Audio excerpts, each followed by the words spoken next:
ഏതായാലും താൻ വാ, വന്നിട്ട് സംസാരിക്കാം. ആ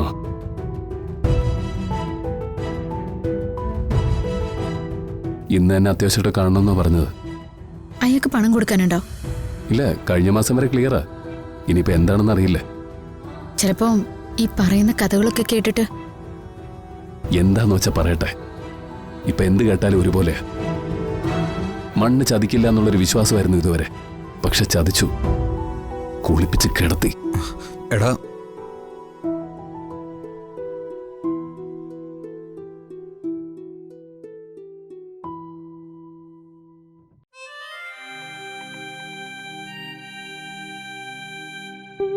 അടിക്കടി എനിക്കിങ്ങനെ യാത്രയ്ക്ക് ഉണ്ടാവുന്നത് തനിക്ക് ബോറടിക്കുന്നുണ്ടോ? ബോറടിച്ചിട്ട് എന്താ കാര്യം? സബ് കളക്ടർക്ക് പോകാനുള്ള സ്ഥലത്ത് പോവാതിരിക്കാൻ പറ്റില്ലല്ലോ. എല്ലാം ഒന്ന് ഒതുങ്ങിയിട്ട് കുറച്ച് നാള് ലീവ് എടുത്ത് നമുക്കൊരു യാത്രയാവാം. ഒരു 10-15 ദിവസം, അങ്ങനെ ഒരു പ്ലാനുണ്ട്. പോകാനൊരു സിറ്റുവേഷൻ വരുന്നെങ്കിൽ നമുക്ക് പോവാം. അല്ലാതെ പോണെന്ന് പറഞ്ഞ് വേറെ ടെൻഷനൊന്നും വേണ്ട. എൻ്റെ ചില ഫ്രണ്ട്സൊക്കെ പറയും അവരുടെ ഭാര്യമാരുടെ സ്ഥിരം പരാതികളെക്കുറിച്ച്. പക്ഷേ അക്കാര്യത്തിൽ ഞാൻ ഭാഗ്യവാനാണ്. എൻ്റെ ഭാര്യ എന്നോട് ഒരാഗ്രഹവും പറയുന്നില്ല, ഒരു സ്ഥലത്തേക്ക് പോകണമെന്ന് ഡിമാൻഡ് ചെയ്യുന്നുമില്ല. എന്ന് കരുതി ഒരു സ്ഥലത്തേക്കും അവളെ കൊണ്ടുപോണ്ടെന്നാണോ? പരാതിയില്ലാത്തതേ അവളുടെ നല്ല മനസ്സുകൊണ്ടാ. എന്ന് കരുതി അതൊരു സൗകര്യമായിട്ട് കാണരുത്. എവിടെയെങ്കിലും പോകാൻ ഉദ്ദേശമുണ്ടെങ്കിലേ അത് ആദ്യമേ തീരുമാനിച്ച് ചെയ്യാനുള്ള കാര്യങ്ങൾ ഒതുക്കിയിട്ട് പോകാൻ നോക്ക്. ഈ ഒരു പ്രായത്തിലെ എങ്ങോട്ടെങ്കിലും പോകാൻ പറ്റൂ.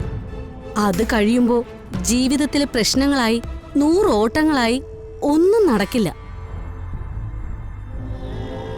ആ മോളെ, വാഷിംഗ് മെഷീനിലെ തുണികളൊന്നും എടുത്തിട്ടില്ലല്ലോ? അയ്യോ അമ്മേ, ഞാനതങ്ങ് മറന്നു. അത് ഞാൻ എടുത്തിട്ടോളാം.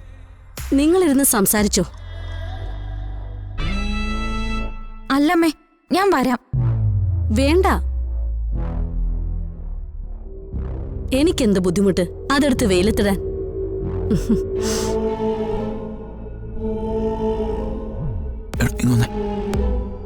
മനു, എടോ, കുറച്ച് നാളായിട്ട് തന്നോട് ചോദിക്കണമെന്ന് വിചാരിക്കുക, ഇതെങ്ങനെയാ അമ്മയെ താൻ ഇങ്ങനെ മാറ്റിയെടുത്തേ?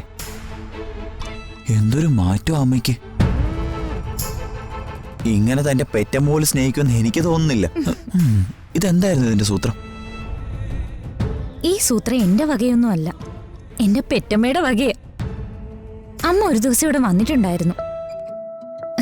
രണ്ടുപേരും കൂടി വാതിലടച്ച് കുറ്റിയിട്ട് അകത്തിരുന്ന് എന്തൊക്കെയോ സംസാരിച്ചു. അമ്മ ഇവിടുന്ന് പോയത് മുതല് മനുവിന്റെ അമ്മയുടെ പെരുമാറ്റം ഇങ്ങനെയൊക്കെ തന്നെയാ. കൊള്ളാലോ. അതിന്റെ മാജിക് എന്താണെന്ന് സുജാത എൻ്റെ കൂടെ ഒന്ന് ചോദിക്കണം.